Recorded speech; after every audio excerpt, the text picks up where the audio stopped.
News కి స్వాగతం. Nepal Tibet సరిహద్దులో భారీ ఆకస్మిక వరదలు బీభత్సం సృష్టించాయి.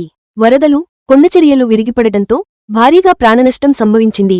ఇప్పటివరకు 160 మందికి పైగా మృతి చెందినట్లు, వందలాది మంది గల్లంతైనట్లు అధికారులు వెల్లడించారు. నేపాల్లోని రసువా ప్రాంతం ఈ విపత్తుతో తీవ్రంగా దెబ్బతింది.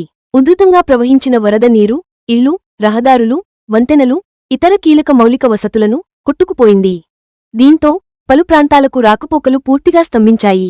ఈ ఆకస్మిక వరదలకు గ్లేసియర్ ప్రాంతం నుంచి భారీగా మంచు, రాళ్లు జారిపడటం కారణమై ఉండొచ్చని నిపుణులు అనుమానిస్తున్నారు.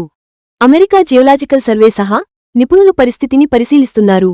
వరదల ప్రభావిత ప్రాంతాల్లో 400 మందికి పైగా పర్యాటకులు ఆచూకీ లేకుండా పోయినట్లు నేపాల్ అధికారులు తెలిపారు.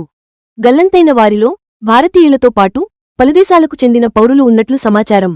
పరిస్థితి తీవ్రతను దృష్టిలో ఉంచుకుని నేపాల్ ప్రభుత్వం సహాయక చర్యలను ముమ్మరం చేసింది. నేపాల్ సైన్యం, హెలికాప్టర్లు, ప్రత్యేక సహాయక బృందాలను రంగంలోకి దించింది. వరదల్లో చిక్కుకున్న వారిని సురక్షిత ప్రాంతాలకు తరలించడంతో పాటు గల్లంతైన వారి కోసం విస్తృతంగా గాలింపు చర్యలు కొనసాగుతున్నాయి. అయితే అనేక ప్రాంతాల్లో రహదారులు, వంతెనలు దెబ్బతినడంతో సహాయక బృందాలకు చేరుకోవడం సవాల్గా మారింది. ప్రతికూల వాతావరణం కూడా సహాయక చర్యలకు ఆటంకంగా మారుతున్నట్లు అధికారులు చెబుతున్నారు.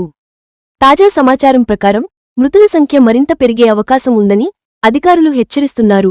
గల్లంతైన వారి ఆచూకీ కోసం గాలింపు కొనసాగుతోంది. నేపాల్ టిబెట్ సరిహద్దులో చోటుచేసుకున్న ఈ భారీ ప్రకృతి విపత్తుపై అంతర్జాతీయ స్థాయిలోనూ ఆందోళన వ్యక్తమవుతోంది.